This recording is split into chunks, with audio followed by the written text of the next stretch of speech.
Hi, this is Chronicles. I'm your host, Simon Rushton. Today we have a very special guest in the car. I won't say her name, but I will say she works in a fertility clinic helping people make babies, and I thought this is quite interesting, especially in the Corona era. She is also breaking the rules and going to see her boyfriend. Going to see her boyfriend in this lockdown period, so we've got something to hear. I did warn her that maybe she'll be that baby boomer Corona era, but time will tell. Anyway, how are you doing today? Very good, even though it's not sunny, but still we have to try to keep our moods up. Okay, that's good. You were telling me about your family and in Barcelona and how you're having they're all free now to go out. They were locked down for 40 days. What's the atmosphere like out there now? So now it's much better because they are allowed to go out like us in the UK, so they can go for a run, they can at least go out, but it's been very hard because obviously being kept at home during more than 30 days is quite a nightmare. Mm-hmm. So job-wise, have people be able to go back into their jobs? Has the economy started to grow again? Or Hopefully soon, so at least some of the restaurants, some of the shops will be able to open from next week. Not in full capacity, but 50% of the capacity.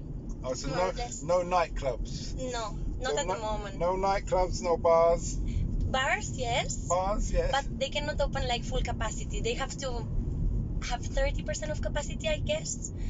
Or so they will be able to open, but not as the same as before. So if they have 30% capacity, does that mean they have to tell the customers to space out? Exactly. There's not much point being in the No, I think some of them will prefer to be closed rather than open. Okay. Yeah, I can see how that works. But at least you have the sun out there. Yes, that's true. Yeah. That's true. At least we have good weather, and I hope in London comes back as well soon. Yes, I understand. So how have you been faring with the corona and the lockdown here? Very good, actually. Better than I thought, because obviously, so the reproduction clinics are closed for the moment. We will reopen soon, but we are in furlough, and I thought I was gonna struggle with that much time for myself. And actually, I'm dealing very good. I have time for my hobbies, time for myself, and yeah, it's good. I can't complain. What's been your hobbies when you were locked down? So, I'm a beginner in guitar lessons. In what? I'm trying to play guitar. Oh, guitar. Okay, guitar. I'm very bad. I'm a very bad singer, but at least I'm trying. Oh, you know, if this goes on, you can become a master. Who knows? Maybe a rock star. So tell us about this fertility clinic. I've heard of such a thing, but I don't really know anything about it. So basically, we offer treatment for people who want to get pregnant and they can get pregnant naturally. But we offer as well treatment for single women or people who want to preserve their fertility, either for medical reasons or for social reasons. So yeah, we have like quite a lot of treatments. Okay, is there busy periods like of the year? Is it busy at summertime or? It's busy every day, almost every day. So you would be surprised how many people want to have babies right now. Okay. Always busy.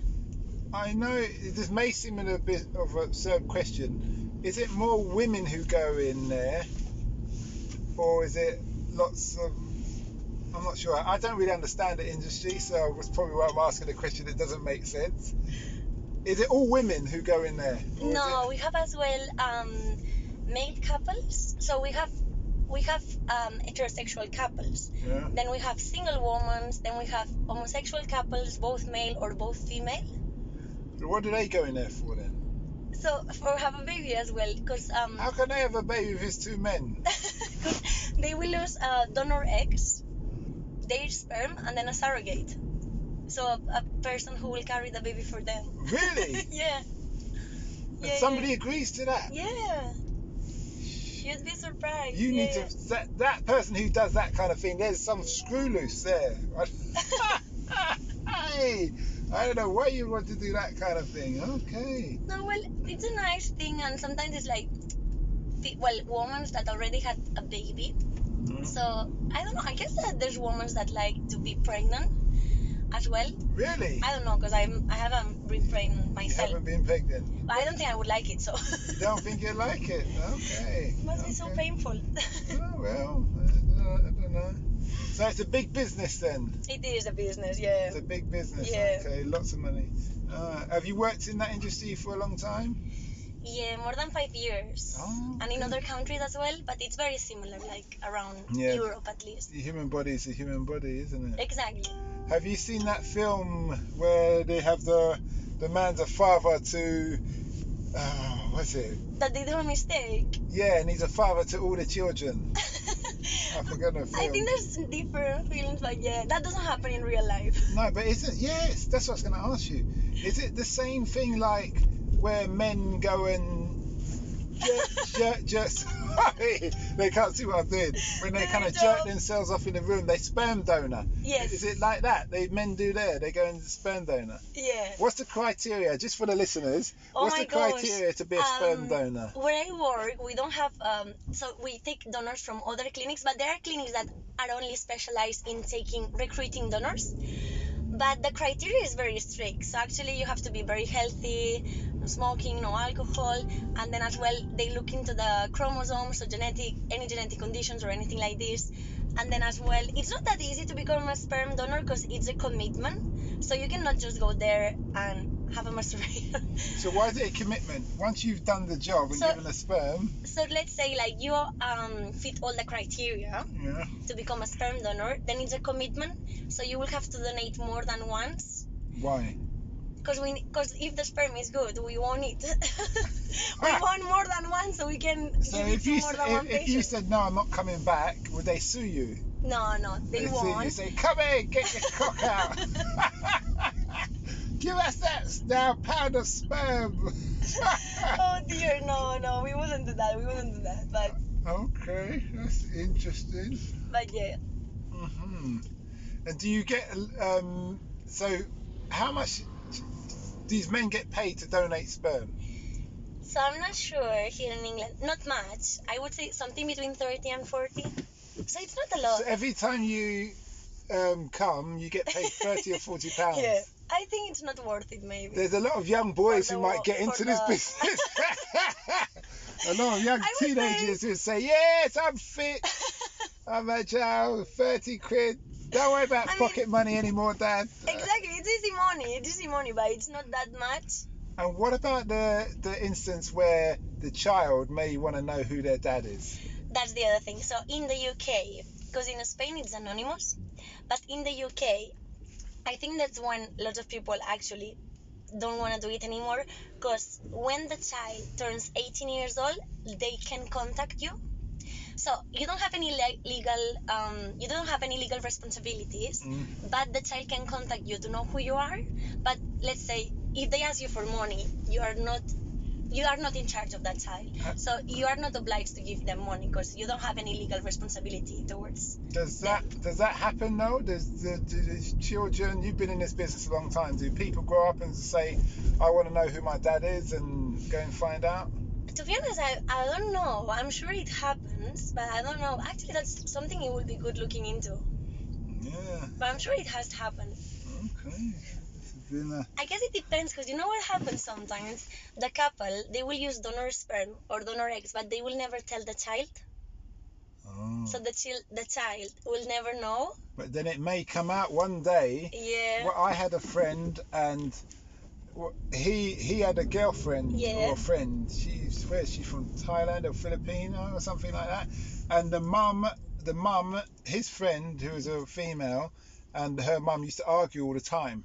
Yeah. And there's arguing about her child or something, and then the whole family was in the sitting room, and they was arguing in the kitchen, and the dad was sitting in the sitting room watching TV with all, and the mum just said, anyway, you're just you're not even a part of this family, you're just a passing fling with a passing sailor. Oh my God. That's horrible. And it devastated her, so it came out in a fit of fury because the mum knew.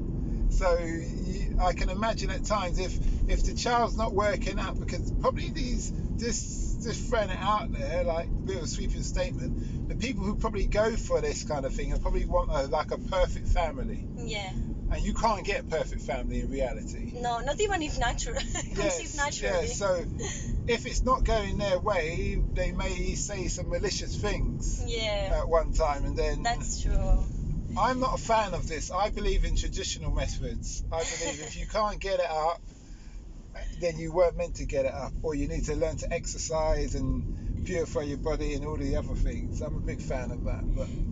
But sometimes it's good because we do genetic testing. So sometimes some couples will be carriers of some genetic condition, and in order to avoid passing that to their children, they will come to us, and then we will do a biopsy of the embryo, and then we see if the embryo is healthy or not. So for example, that's a good thing for the family, for the couple, because they know the child is going to be healthy. Do you feel like you're playing God? No, I wouldn't say that. Not you personally. No, I know. No, I don't think so, because we work with pre-embryos, like the cell stage we work, it's before life. It's I wouldn't consider that we are playing with life, because for me, what we have in the lab, it's not life. Okay. Depends. I think many people would argue with you, but I know what you're saying. Lots of people will argue. That's true. But from a scientific point of view, it's still very premature stage. I understand what you're saying. Yeah. But I don't know. I want to think that we make people happy, and you're trying to look at the there positive to help. things. Yeah. Do you have people who go through the process, start the process, and then say we changed our mind? We do. Sometimes we do, and then it's acceptable. Then, for example, if a couple has created embryos, but then they don't want to use that embryos, they have different options, and sometimes they can donate the embryos to research or to training or even to other couples, which is a nice thing. And or they can be discarded as well. So that's a shame, but some people as well opt for just discarding the embryos. Do you see yourself staying in this profession for a long time? I hope so, but sometimes I would like an easier life, because I'm not gonna lie, like sometimes it can be quite intense, because psychologically it's a very hard process. There's lots of emotions involved. Yeah, I can imagine. Everybody's emotional. Yeah, and I mean at this time, like and it's mainly with this situation. Is it like nursing where it's mainly female run? Kind of, in terms of, because I work in the lab, but then lots of the medical doctors are man. Okay. It's like a mix between man and woman, but in the lab it's mainly women. Yeah. Even though the place I work, we are like very mixed. So I really, actually, one of the reasons I really like it is because the team is very like diversified. There's people from all over the world as well. It's a nice team. Yeah. Okay. That's good. It's an interesting job, but it's not something very common. Yeah, I know, it's great. I'm glad you got in my taxi. You have a very, if you can hear listeners, she has a very joyful tone, happy tone in her voice. Yeah. So, if ever you want to get that stuff done, you can, I don't know. They know where to find it, I'm sure. Yeah, they know where to find it. There's plenty in London. There's an element of anonymously here. Yeah, just like we discussed. But okay then. Thank you very much. Well, thanks for that, listeners, and for our guest, our anonymous guest. I hope you like this podcast, this episode. Feel free to like and subscribe and share, and also try our sister podcast, which is called Africa Investing Stories, about real stories, real investors with real stories who've invested in Africa. And have a good day. Goodbye.